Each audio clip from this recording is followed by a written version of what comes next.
ඔයා හිතන හැමදේම ඇත්ත නෙවෙයි. කොච්චර කල්පනා කරත් කොච්චර හිතුවත් ප්‍රශ්න විසඳෙන්නේ නැහැ. ඒකෙන් වෙන්නේ තව තවත් ඔයාව නැති වෙන එක. ඒ වගේම තමයි සමහර වෙලාවට අපිට ඕනේ ආන්සර්ස් නෙවෙයි. අපිට ඕනේ ඇත්තටම පීස් එක. කන්ට්‍රෝල් කරගන්න බැරි දේවල් ඒ කියන්නේ ඒ වගේ දේවල් වලට යන්න දෙන්න. ලෙට් ගෝ කරන්න.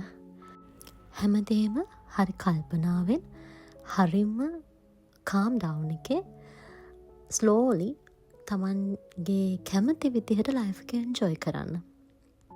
ඕනම වෙලාවක තමන් තව කාටවත් කරදරයක් වෙන්නේ නැතුව තමන් තමන්ගේ වැඩ කටයුතු කරගෙන තමන්ගේ පාඩුවේ ලස්සනට ජීවත් වෙන්න try කරන්න ඕනේ. සහ ඕනම කෙනෙක් තමන්ට මොන හරි දෙයක් කිව්වොත් ඒ දේ තමන්ගේ ලයිෆ් එකට ගන්න පුළුවන් ඇඩ්වයිස් එකක් නම් ඒ ඇඩ්වයිස් එක අරගෙන ඒක ගැන වුණත් ඕනමට වඩා හිතන්නේ නැතුව ඉන්න ඕනි.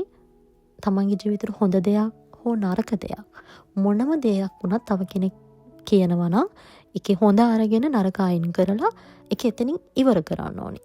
ඒ ගැන ඕනමට වඩා හිත තමන්ගේ කාලය නාස්ති කරගන්නේ නැතුව හිටපුවාම කිසිම ප්‍රශ්නයක් නැහැ. එතකොට අනිත් එක තමයි නිකන් ඉන්න වෙලාවක් නම් ඔය ඕනම කෙනෙක්ට සාමාන්‍යයෙන් අපි නිකන් මුකුත් වැඩක් කරන්න නැතුව ඉන්න වෙලාවට නේ එක එක දේවල් ඔළුවට එන්නේ කල්පනා වෙන්නේ.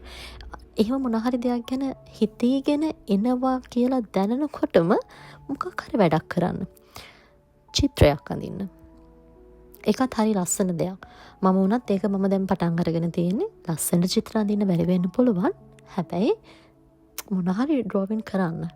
එතකොට ඒක මනසට ගොඩක් ලොකු නිදහසක්. එක පැත්තකින් ස්ට්‍රෙස් එක නැති වෙන්න උනත් පුළුවන් ඒකෙන්. ඉතින් ඒ වගේ මොන හරි කරන්න. එක්කෝ හැමතිස්සෙම ෆෝන් එකේ තියෙන FB TikTok වගේ ඒවා විතරක් නෙවෙයි. ඉතින් ඔය කියන්නේ සෝෂල් මීඩියා වල අපි ඉන්නවා නම් ඒකමත් නෙවෙයි ඊට වඩා වෙන දේ බාහිර දේවල් කරන්න පුරුදු වෙන්න.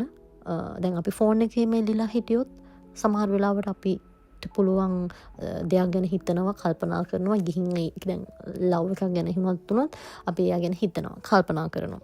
අපි ගිහින් යාගේ ප්‍රොෆයිල් එක බලනවා. ආයෙත් කුණු ගොඩක් ඔලුවට දාගෙන ආයෙ කල්පනා කරගෙන ඉන්නවා. ඉතින් ඊට වඩා හොඳයි පොත් කියවන්න කැමති කෙනෙක් නම් පොතක් කියවන්න. චිත්‍ර අඳින්න කැමති කෙනෙක් නම් චිත්‍රයක් අඳින්න. ලස්සනම වෙන්න ඕනේ නැහැ. ගේම් එකක් ප්ලේ කරන්න. මොන හරි කරන්න. උයන්න කැන්ස කෙනෙක් නම් මොන හරි තියෙන දෙයකින් රස කෑමක් හදන්න අලුත් මොන හරි කෑම හදන්න try කරන්න. කල්පනා කරන්න දෙන්න එපා. ඕවර්තින්ක් කරන්න දෙන්න එපා. ඕනම දෙයකට වඩා දෙයක් ඕනිම නැහැ. හිතන්න ඕනි නැහැ. ඉතින් ඒකෙන් අපිට ලැබෙන දෙයක්වත් නැහැනේ. ඔයා මොන හරි දෙයක් ගැන ඕනමට වඩා හිතුවා කියලා ඔයාට ලැබෙන දෙයක් නැහැ. කිසිම දෙයක් ලැබෙන්නේ නැහැ. ටික ඔයාට නැති වෙන එක වෙන්නේ. ඔයාගේ රූපේ කැත වෙනවා. කල්පනා කරනවා දුක වෙනවා. කල්පනා කරන්න දුක් වෙනවා. ස්ට්‍රෙස් වෙනවා. තමන් කැත වෙනවා. ඊට වඩා තමන්ගේ දේවල් ගැන හිතලා සල්ලි නැහැ කියලා හිතමුකෝ අතේ. පයින් යන දුරකට මොන හරි shopping mall එකක් හරි තියෙනවා නම් යන්න ගිහිල්ලා නිකන් ඇඳුමක් හරි බලන්න.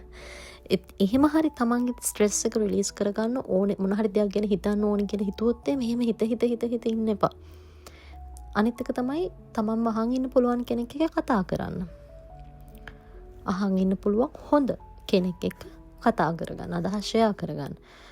හිතින් හිත ගොඩාක් ලයිෆ් එක ගොඩාක් ස්ට්‍රගල් කරන්න අවශ්‍ය නැහැ. ඕවර් තින්කින් කියන්නේ දේ තමන්ට නැති කරගන්න පුළුවන්. අපි try කළොත්.